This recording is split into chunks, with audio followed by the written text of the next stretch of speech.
Welcome to Supercharged with Jordan Samuel Fleming, your weekly podcast dedicated to what your business can achieve when it's powered by Podio. Join us each week as we learn from the top Podio partners in the world, as we investigate system integrations and add-ons, and hear from real business owners who have implemented Podio into their business. Now, join Jordan Samuel Fleming, CEO of Smartphone, for this week's episode. Hey everybody, and welcome to this week's episode of Supercharged. I'm your host, Jordan Samuel Fleming, here to talk all about the power of workflow and automation when your business is powered by Podio. Now, Season 5 kicks off. It's been a while, I must admit. I've got a lot on, a lot of things growing over at Smartphone, and some news, of course. As you've guessed from, if you've been to the wearegamechangers.com website, We Are Game Changers is now closed as a Podio consultancy.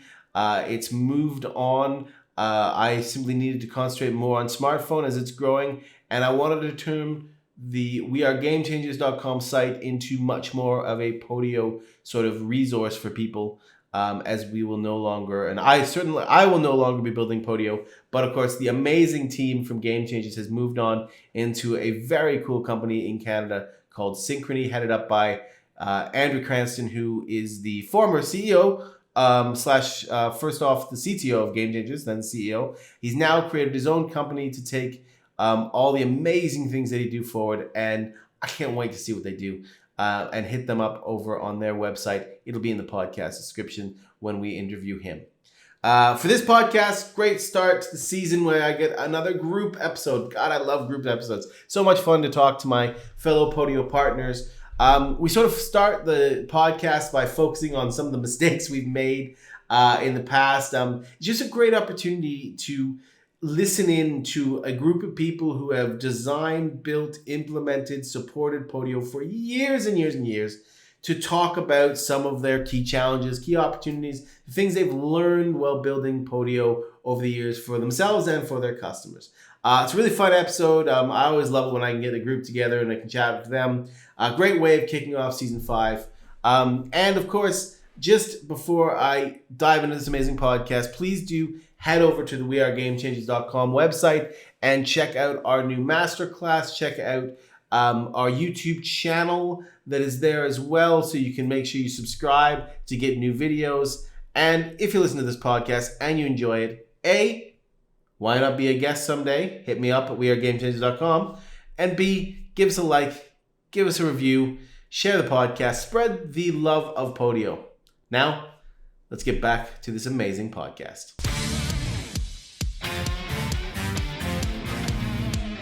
Let's just kick off. Let's kick off this podcast. I'll do a very, very quick round the room sort of introduction. Just say who you are, which company you work with, and how long you've worked with Podio, because I think that's quite an interesting one. And what time zone you're in, because this is another one of those international ones. So why don't we kick off with my top right-hand corner, which is Jennie. I am Jennie Sherwood. I've been using Podio for, Joel, about 3 years. And I work with Joel. Excellent. And you are in? Oh yeah, Pacific time. I'm in Greater LA. You're another PSD. All right. Well, in which case, let's nip over to Joel, who's on my top left-hand corner. I'm Joel Ordesky. The company's private guru. I've been using Podio for 10 years plus. I was very early on as a user, but I've been a partner for about 6 years now, 5-6 years. And I'm in Los Angeles as well. So that's Pacific. And Damien, down there. Hey, Damien Ruggieri, and I have been using Podio for about 4 years now, so relatively new still with Podio. Only been a partner. This is a second year as a partner, and I am in Central Standard Time in beautiful Dallas, Texas. So if you're in the Dallas area, hit me up. Central. And let's go in the middle to Bavo. Hi, I'm Bavo. I've been working with Podio for 3 years, 2 years as a as a very basic user and 1 year as a slightly more professional user. I started working for Mike with Quivi last year, and since then have learned a lot about Podio, and I'm in the CET time zone, calling in from Belgium. And Mike. Yeah, so as Bavo explained, I'm Mike from Quivi, owner and Quivi Tools. So some people might know me from the Podio community. Yeah, we're in the Belgian time zone. So it's 8 o'clock in the evening around here. And we're still ready to go for this extremely well done podcast. And of course, I'm the host, Jordan. And I've been actually, so Joel, you're in the 2 million mark for the private guru one. I don't know what your other one is, but I've been using Podio since about 2011 ish and been a partner for a while, and obviously Game Changers, which is my Podio development company, Andrew Cranston has taken over the reins of that company, and I have taken over as CEO of Smartphone. So the only phone system fully built for Podio. If you don't use it, you should. So I thought since it's always fun when we get a Podio kind of partner kind of roundtable to talk about things that go wrong all the time, all the ways we've screwed up and the mistakes we've made and ways to kind of advise people not to. So I thought it'd be fun if we could think a little bit and around some of the biggest mistakes you guys have ever made in thinking in your Podio when you first did it or as you started developing more complex systems, some of the kind of biggest mistakes or biggest things you thought would work out and that didn't. And I'll start the ball rolling. I'll open myself up to the shitty end of the stick. And that is over aggressively using separate workspaces for data security point of view. We were constantly asked because one of the flaws of Podio, I think, is the relatively limited permissioning or security features inside of the structure, right? Like you can't have app-based permissions, you can't lock down certain things or only see some items. You're all or nothing. If you're in the workspace, you're seeing it.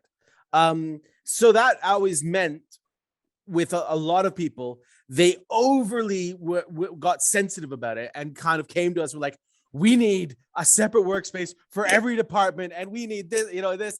And when we first started doing Podio building, we probably did it more than we should have. We were like, okay, I guess if that's what you want. And it ended up being a data management nightmare.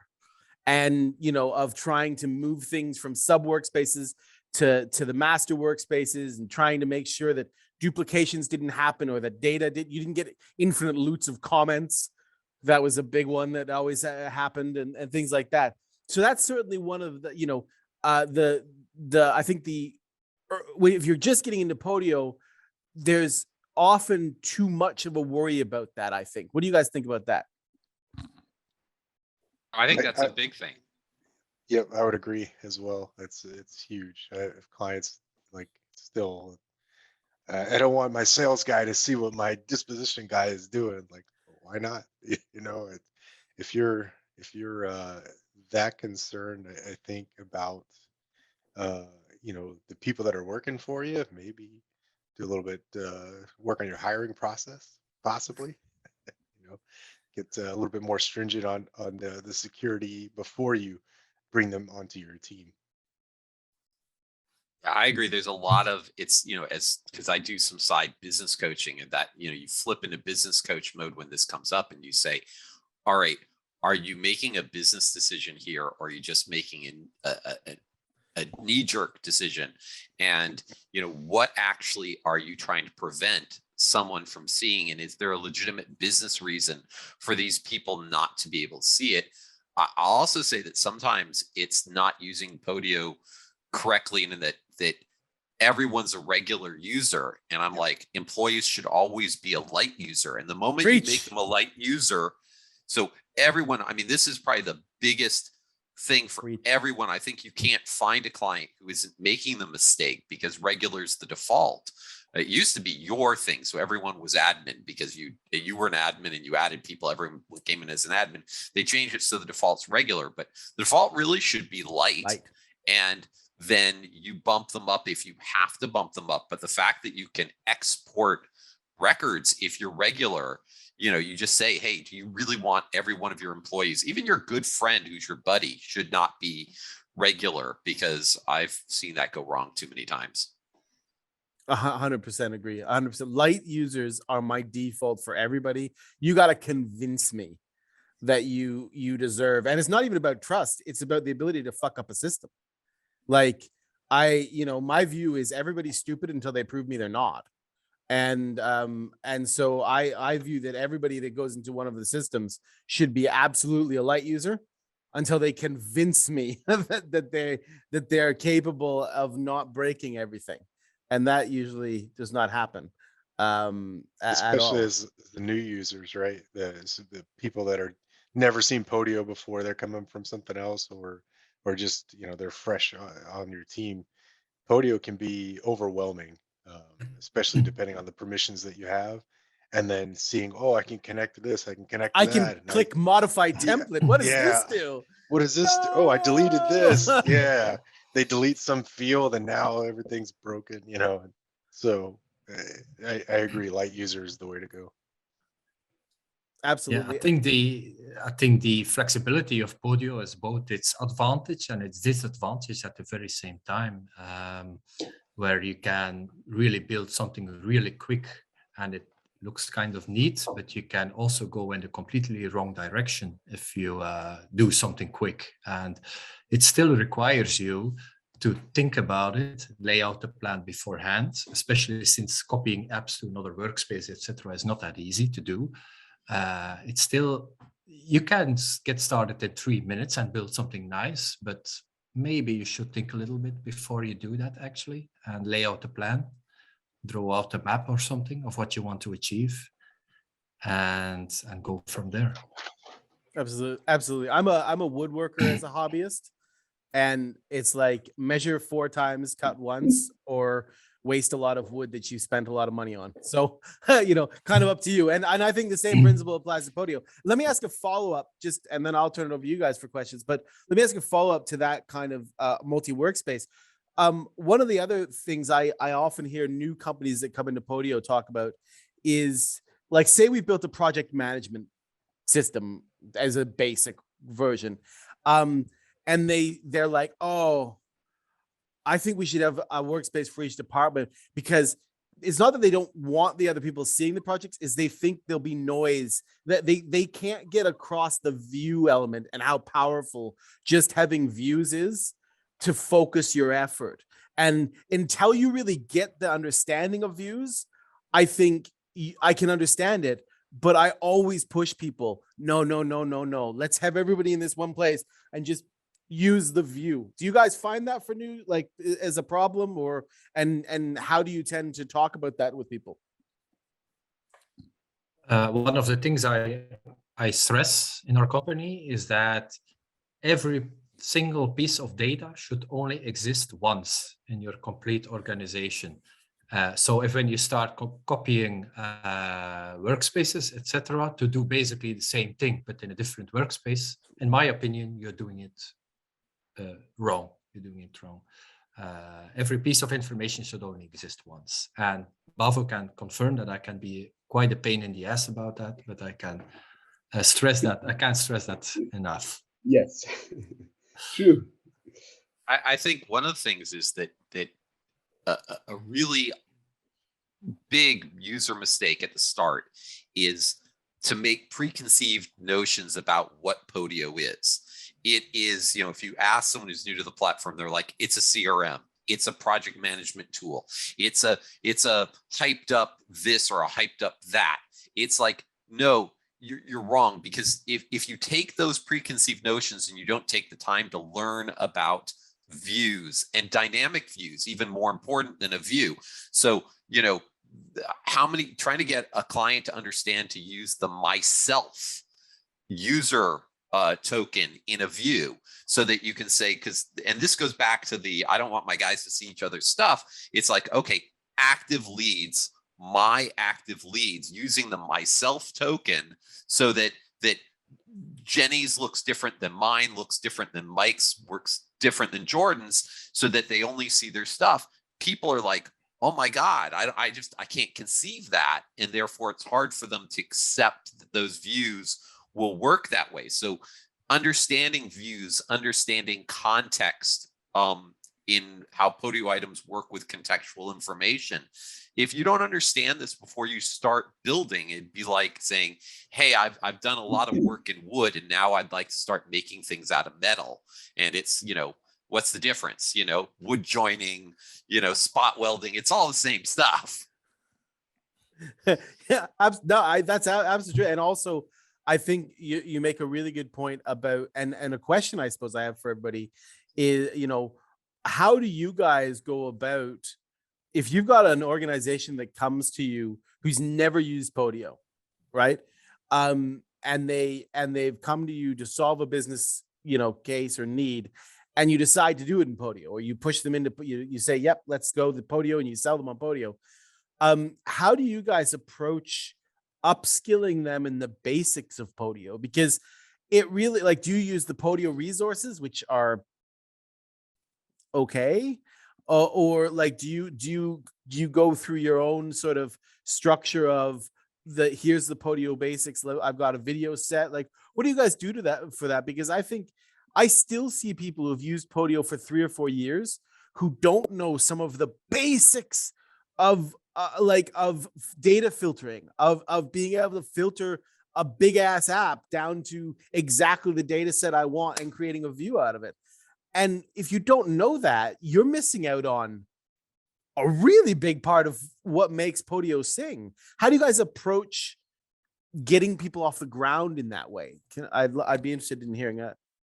So for us, what we usually do is, depending on the client, if we're just doing fixing an app that they already have or something like that, obviously we're not going to do this. But when we're talking about a company coming to you and putting together a whole organization or workspace for them, we have a pre-made template for tutorials app, and then we just install that in their workspace. And then we have a set of videos that we just automatically install, like how to use views, how to filter data, how to export leads, how to do this, how to do that. And those all boom, it comes right in on the template. Yep. And it's just easy. We just install it and there it goes. And then for whatever we've done custom in their workspace, we give them a guide like, hey, you want to do this, here's how to do it. And it's just all very Barney basic style. And there's a little voting tabs, right? We use the voting tabs for them, and we have it just changed. Did you view the training? Yes. Do you clearly understand it? Give it the star rating, and that's it. And so as we're working with them, we go back and we see a lot of them with 2 or 3 stars. All right, either they're really dumb, right? Probably not, but or we need to work on the training, right? So if 10 people aren't understanding what you're trying to convey, there's something wrong with the training you're providing. So that's how we do the feedback there. It's all right, cool. We got a bunch of 3 stars. Let's go check that video out and make something better. That's an interesting way of doing it. What about Joel? Jennie, Joel, how do you guys approach it? That kind of get off the ground with the fundamentals. Hey, are you using Podio to manage your real estate investment business? Wait! Click the link to find out why thousands of real estate investment professionals are using Podio Plus smartphone to make more calls, send more text, and close more deals. Click the link. I do a lot of, I spend a lot of time with a customer up front. I'll probably spend an hour, maybe even an hour and a half with a client in a pre-client call where we run through their specific need. I kind of take the approach of being the custom-made clothier, whether it's a suit or it's a wedding dress or it's a whatever. That's my mantra that I say to them that look, this is, yes, you can take something off the rack and we can maybe tailor it to you, but we also might start from scratch in a lot of places. And I try to sometimes encourage clients, especially if they're off, if you have someone who's I've had several clients come to me who do storage units, right? They're trying to use the wholesaling template. It's just wrong for them. I'm like, this is not, you're not a wholesaler. You're buying storage facilities and managing storage facilities. There's nothing like this is like wholesaling.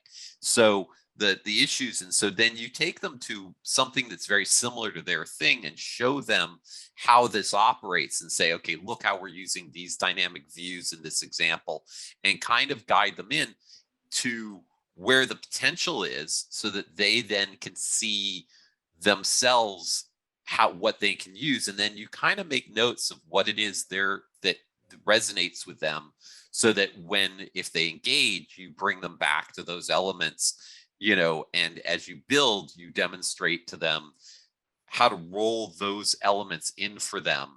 I think one of the mistakes I see very common for new users is they're like, okay, I downloaded a template off the app marketplace. More often than not, 3 times, or 3 different ones in one workspace, which is just dead wrong. I had someone the other day who had Bill's real estate investment one in twice.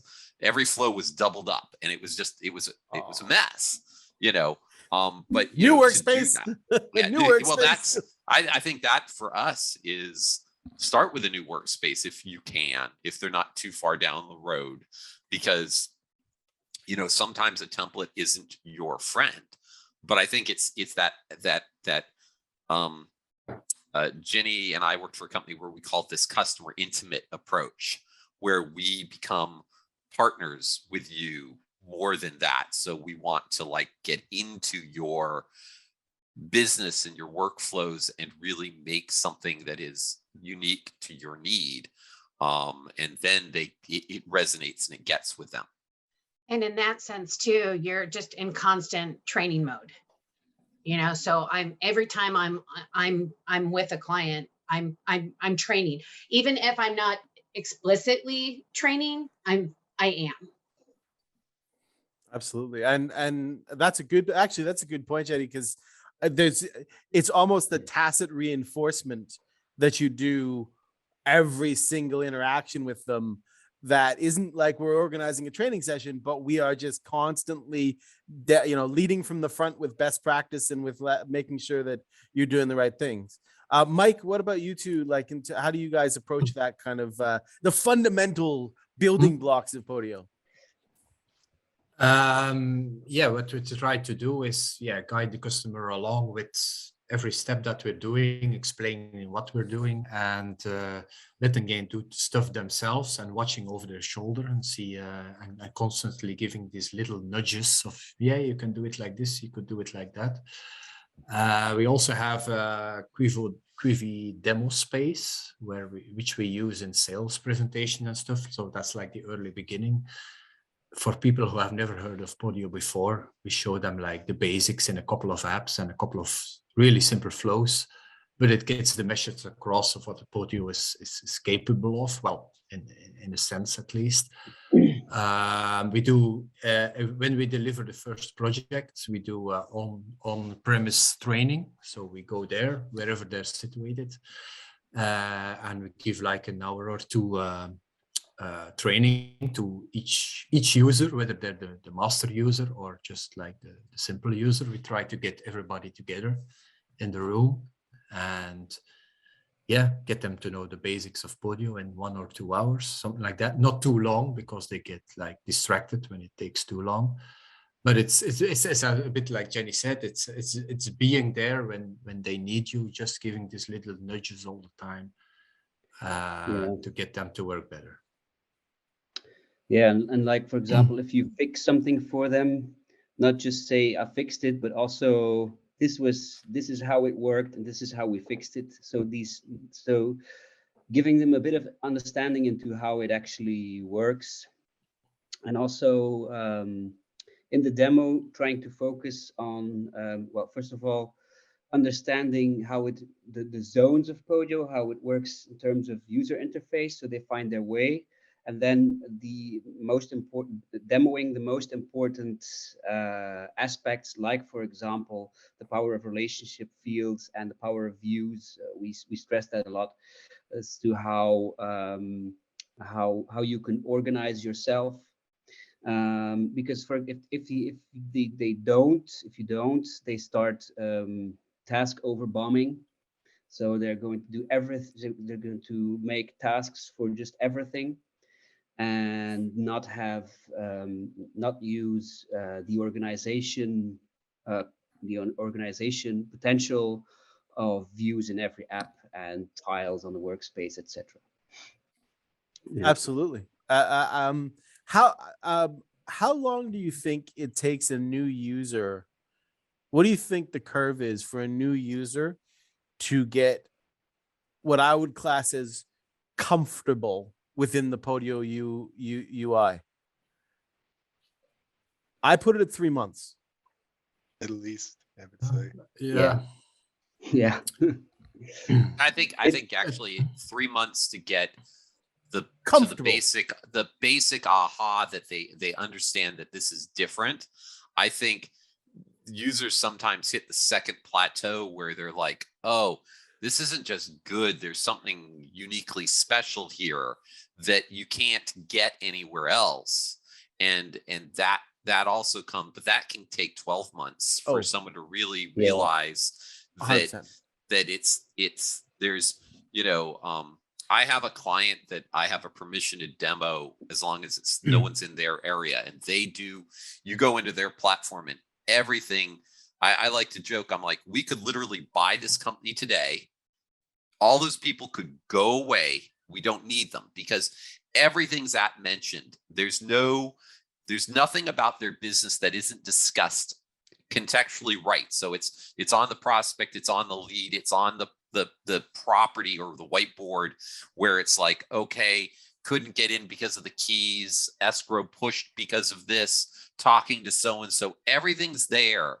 And so well documented and so well contextually done that it is you don't, the people are doing it, but it's anyone can step in, and that's where Podio makes a real difference. When you get the work out of people's emails, when they're not doing this work in their emails, when they're not doing this work, on slips of paper, when everything is there so that the context and the information flow is all in one place, well documented, the communications with the clients, the SMSs, the emails, the voicemails, everything's there.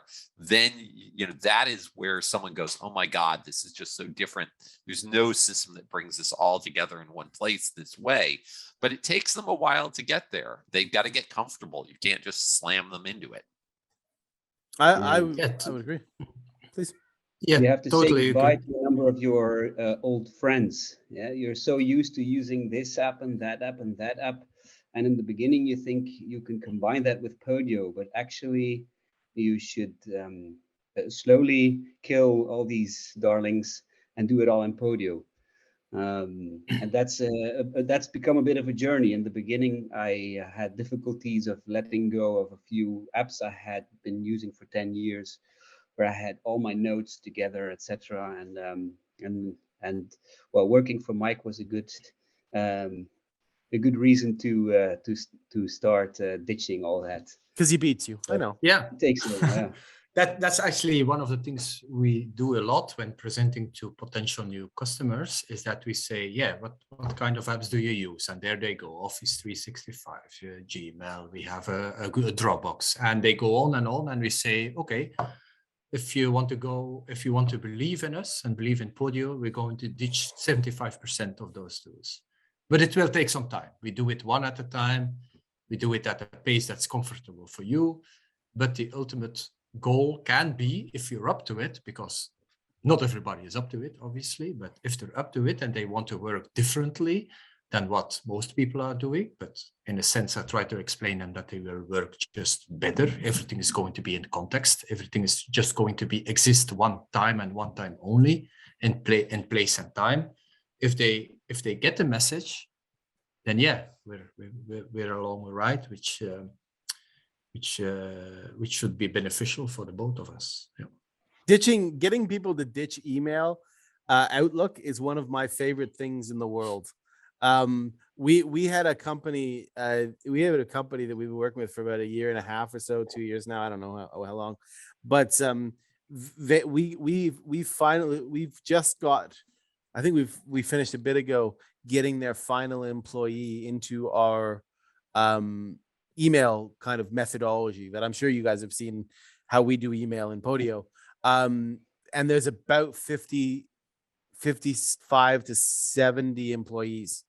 So getting all of them out of Outlook and using Podio only for emails probably took 7 months as take them in chunks, get the top team to buy in, understand why it's awesome, work out the kinks, and then take 5 or 10 at a time and, and just, move it on. But it is a almost indescribable change when you have all of that email flow coming through Podio. One, because it's all can then be related to the parts of your system where the emails are relevant to. So you get that transparency as opposed to people just dragging shit into folders and going, oh shit, where's that folder of whatever? But also because it was the final killer for the dreaded, I'm going to CC my team on this email for no other reason than because I seem to CC people on emails. And and that was happening. And when you think about 50 to 70, 60, 75 people, how many emails were happening every day where they were CCing this team and CCing this person for no reason. Nobody wanted it except for the fact that they felt that they should. And it was a real, and that ditching, you say ditching tools, that bringing that element in is just, it's probably the biggest productivity enhancement I ever see in companies, but it's also the hardest to get to because people are wedded to Outlook like it's their fucking daughter or son for reasons passing understanding. No, I think that that desire for over notification, whether it's email or something else, you still have to, when they get into Podio, I'm constantly on people going, look, you don't need to follow every item. When you get an owner who wants to be, so you have like, who's responsible for this record, and they're putting, Jane, who's responsible for it, and owner underneath Jane every time. And I'm like, owner, you don't need to be on every one of these records. You can look and read them if you want to read them. You can search through what's active, what's not active, what's delayed, what's not. You can look all that up. You can see it. You're bloating your notifications because every change, and then they complain to me that they can't get anything done because they've bloated their notifications. Noisy. Right. It's too noisy. You go back to your earlier comment about noise. So I think being very, intentional about notifications and who's on a record and who's following a record and training. I mean, the first training item for me, bar none, is how to control notifications. How do you unfollow an item? How do you follow an item?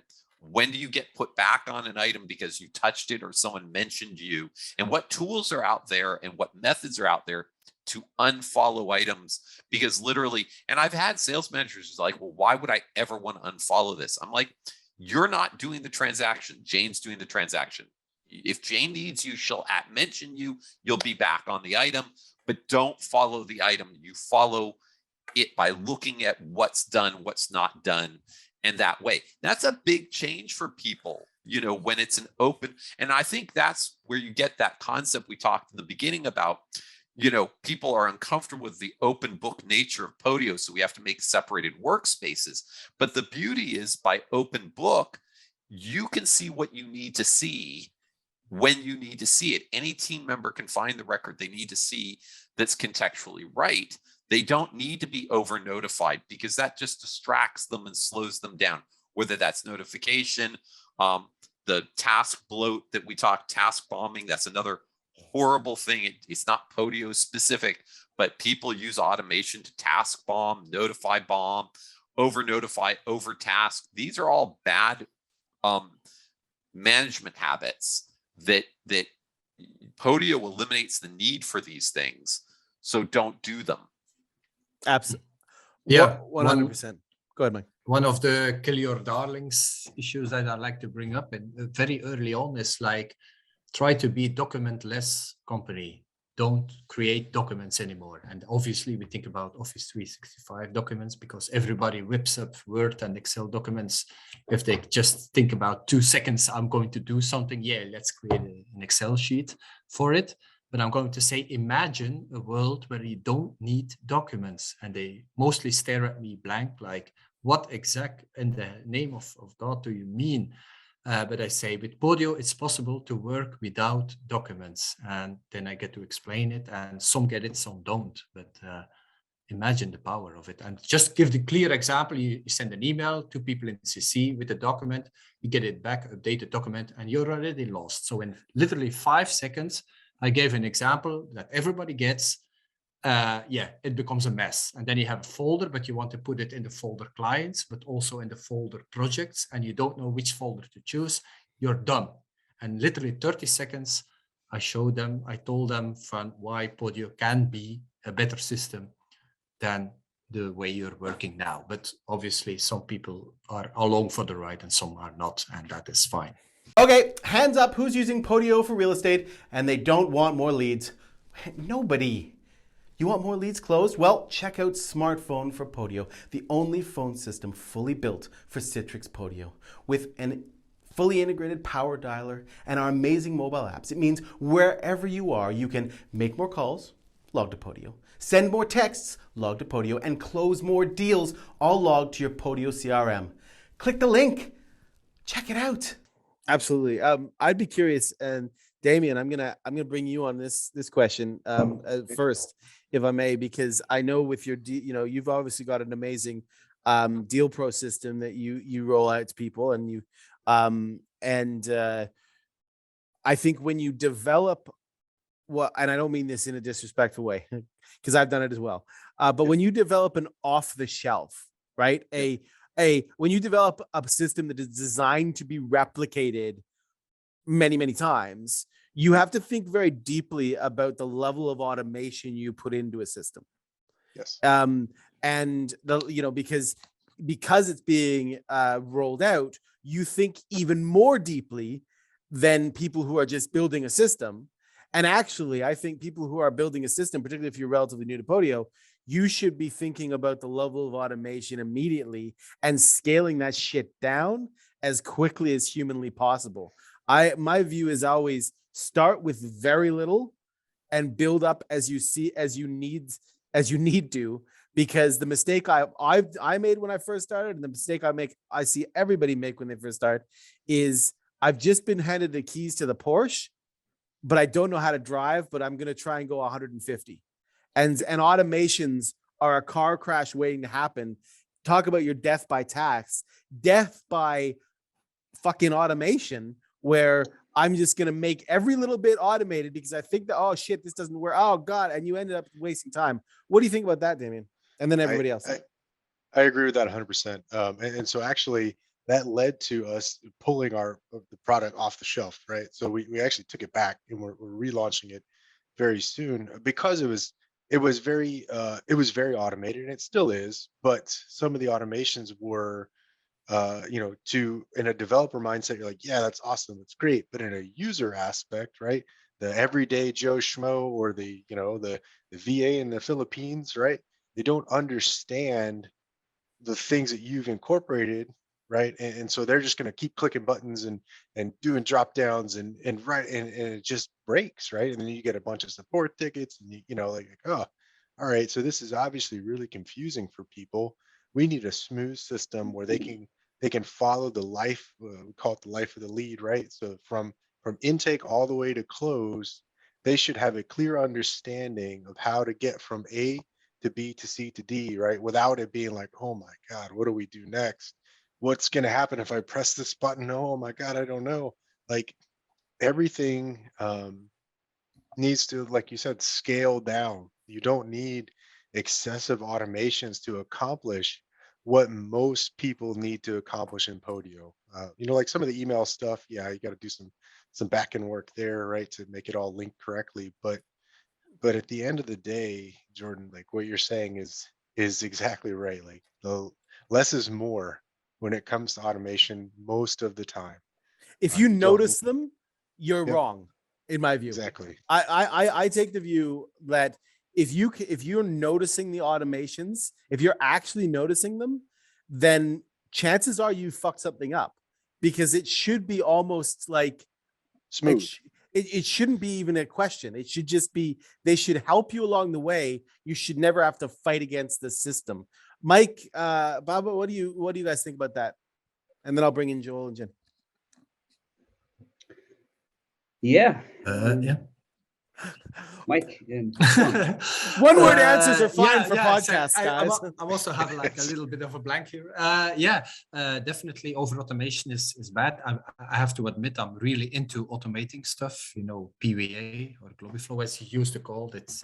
It's an endless box of possibilities. So I have been seduced by that, definitely. I admit that. But it's definitely in the not too much, not too less mode that you have to get from where is it really like beneficial, where is it going to save time for the end user, and where is it not going to annoy him, and get that kind of balance right.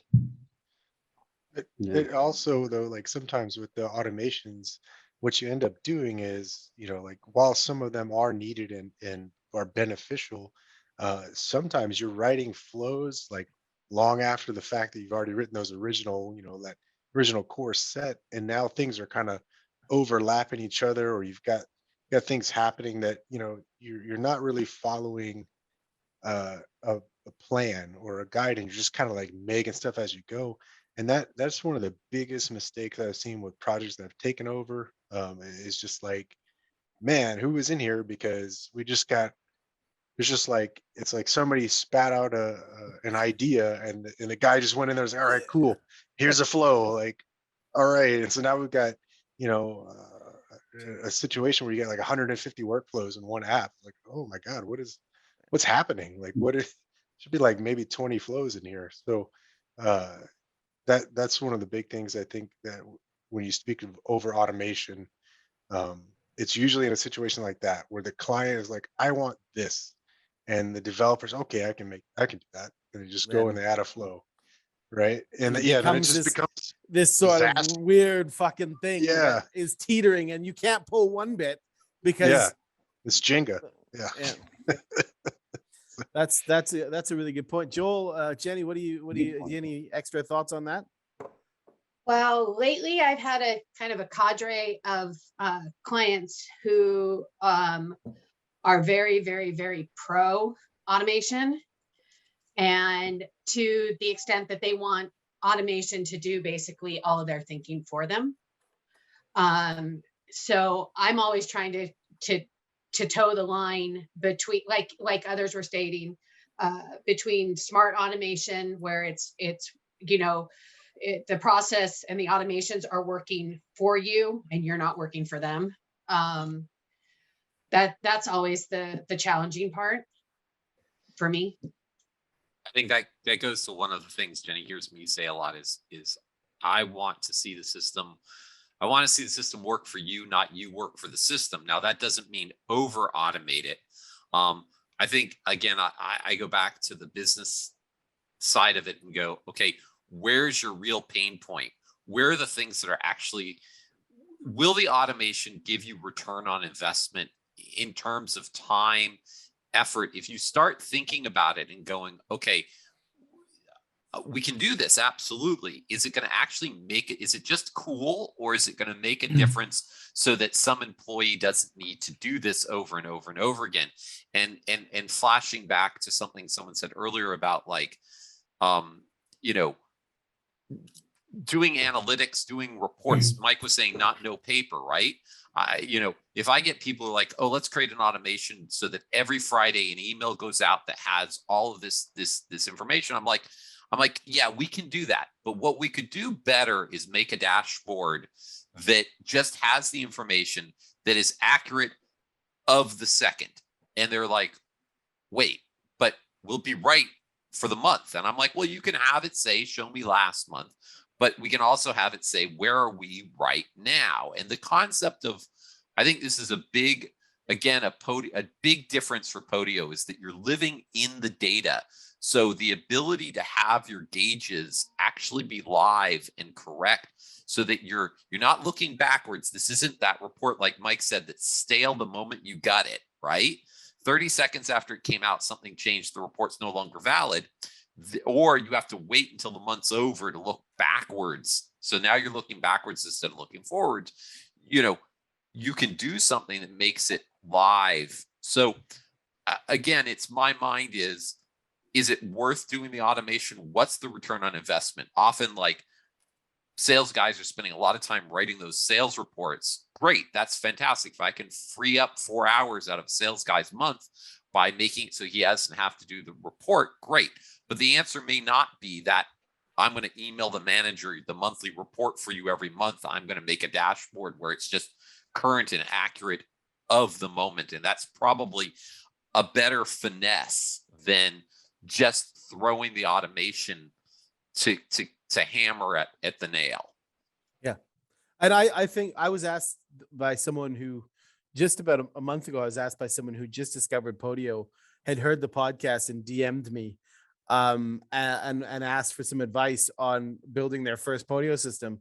And I said, look, like, if you're going to really think about how your business runs and put it into Podio, you got to start naked and build your clothes up, because nobody puts their jacket and tie on before they're, like you got to start with the pants, the underwear. You got to put the trousers on. You got to see what works and how it all works together.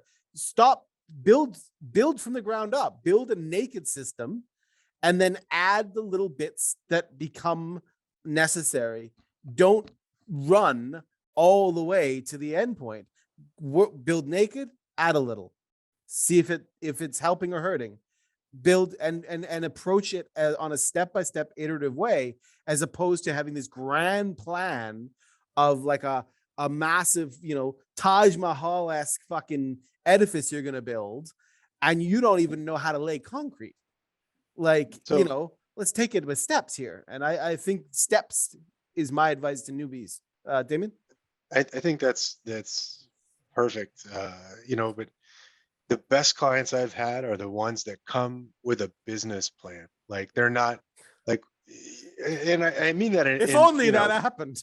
Right. If only, but I don't mean like they've got this whole thing outlined and it's great, but they have a general sense of what they're doing, and they're not looking for you to build their business plan for them, which is, I think, a mistake. A lot of people that jump into Podio and they go download that app from the app market. Oh, now I've got this app. Now I've got the projects management app system, right? So now my company is going to be amazing and I can do project management. Like, no, not really. So in the way that you try to design stuff for people that don't have a clear path is, like you're saying, small steps, but in the real estate world, the term is scalable, right? So you want to make it to where you're not boxing yourself into any sort of a corner based on what you're developing for them at the current time, because in 6 months they might now have a team of 10, or they were just a team of 2, and now if you built this, like, okay, yeah, everything's going to work great if you only have 2 people doing everything, but if you add 3 people, oh my god, the system breaks, right? It should be easily metamorphosized, I guess, into something different, without overcomplicating it or doing all kinds of crazy automations. It should be like the system Joel's talking about, where they could kick out the entire company and just bring in another company, and they could just take right over and fully understand what's happening in the space. Are you using Podio with CallRail? There's a better way. Click the link to find out why hundreds of businesses have moved over to using smartphone, the only phone system built for Podio. Make more calls, send more texts, and close more deals. Click the link. Absolutely. I guess to close out the podcast, I have one last topic, and I realize that I'm being a pain in the ass making all the questions here, but nobody's put their fucking hand up with any, so I'm going to keep going. One, we talked earlier, and I forget who it was. Maybe it was you, Babo. I can't remember, about, getting people out of other systems and all roads. Andrew Cranston, CEO of Games, he used to say when he first started with Podio and really got into it, he had almost like a post-it he put on his desk, all roads lead to Podio, right? And that's true, but I think you have to let horses for courses prevail here, because there are times when you can jury rig some shit in Podio, but actually it's going to work much better if you let that other system do the shit it's supposed to do and get the data that you need in and push the data out. Because and that is something like, so when you think about your business process and you think about Podio, a simple one for me are things like using a tool like Calendly. You can build a Calendly system in Podio. It just sucks, and it's hard, and it's not good, and it just fucking use Calendly and push the shit into Podio. Your life will be easier. So that's that. I think there are times when you need to make sure that when you approach thinking about your entire business, pick the things that can be brought into Podio. Mike, your paperless office concept, getting outside of Outlook or getting out of the habit of sending files. Everything's got to be a file that we send. I agree 100%. Getting out of the, I've got an Asana for projects and a this for this and a this for that. Bringing that in, I agree. But also know that there are times when it is better for you to use the hub and spoke approach, where Podio is the hub, and sometimes you've got some spokes. What do you guys? I mean, I presume everybody's going to agree with me. Yeah, definitely. Kind like just like last week, we set up something a synchronization between Google Contacts and Podio, and we did it with Integromat, and I kept it off for years actually to use, because I said, yeah, Podio can do that as well, laying connections with other softwares and cloud platforms and everything. But we never got to have a really neat system to sync contacts and calendars. And then we got Integromat into the mix finally, and we set it up in 2 hours or something. And it just works. So sometimes you have to admit that although Podio is really, really, really capable of a lot, it just cannot handle 100% of the things. And that's true for everything, for humans as well. Nobody is perfect. And you can look left or right if we find a tool that's just going to do the little thing you're looking for, but does it in a perfect way. Go ahead and do that. Nobody's building QuickBooks in Podio. Yeah. Right. Yeah. Certain things should not be done. Certain things should not be done in Excel, and certain things should not be done in Podio. And QuickBooks certainly is one of them. You do get, you do occasionally get those borderline cases. I've done a little of both. I've done time tracking in Podio using a variety of methods. And I've also turned to a client when their needs exceed what we're not just simply saying you work for a few minutes on this, you work for a few minutes on that. They want actual time punches and other certain things. I'm like, okay, now it's time to go look at a hub staff. There's a whole bunch of great time tracking tools that you're never going to do. This is the old photographer's thing of saying that, you can have a 50 millimeter lens or an 85 millimeter lens that's perfect. And you can have an 85 to 200 millimeter zoom that'll cover the whole range. But the pure lens is always better than the zoom in all cases. The zoom's just easier and more convenient to use. So the same thing is true here. There's times, Jennie and I are probably the most knowledgeable people about equipment rental inventory systems that exist. And we both at this point would probably flatly agree that you shouldn't do inventory tracking on that scale through Podio. It's just wrong. Yeah. Okay. Anybody else? Anybody else on that before I close the show? Any final thoughts from anybody? Anybody want to round out with some final thoughts for related to the things we've discussed tonight or today? Give anybody final thoughts. Come on, speak now or forever not be invited back. I think get feet wet first. don't become married into crawl, walk, run. But certainly at the very beginning, if you're new to Podio, create a little something. Don't get married to it. Don't make it your real workflow. Install a couple templates, each template in a separate workspace if you're going to get things off the App Store, and learn them as they were intended. Then once you're done, take all of that knowledge and decide whether you're going to use a template as is or you're going to build something, from scratch. Sometimes Jordan, crawl, walk, run's the right way to go. Sometimes I've said to people who didn't have a lot of money and found a template that totally didn't fit them, and I'm like, okay, we're going to make you 2-3 apps for very little money, and you're just going to do the absolute basic here. And once you've made some money, you come back to me and we'll layer on some more stuff, and we'll crawl, walk, run until you have a totally customized system that works for you, rather than this template that you can either get for free or you can buy for $1,500 that is the wrong dress or the wrong suit for you. So, but you can't, there's no instantaneous start to Podio. And if you try to take that approach, that it'll take you down the wrong road. Absolutely. Mike, any closing thoughts? Try to share the Podio love we have ourselves to the customers. Try to make them feel the same way about Podio as you do yourself, and they will stick around for years and always have new ideas to do and stuff to make better, etc. Awesome. And finally, for Damien, for your company, any final thoughts? No, I just agree with everybody. And slow is smooth, and smooth is fast. So that's the best way to put it. I like that. I would also just add, if you're listening, if you are relatively new to Podio, get yourself in the PWA workspace. There is nothing. I have yet to find a software community as engaged with its users, as users to each other, as inside of the PWA, ProcFu, etc. workspaces, because you can get almost every question you've ever wanted answered. You have a glut of resources of questions from the past that have been answered. So I can look at that first before you just answer the question. Yeah, use the search box. Search, please.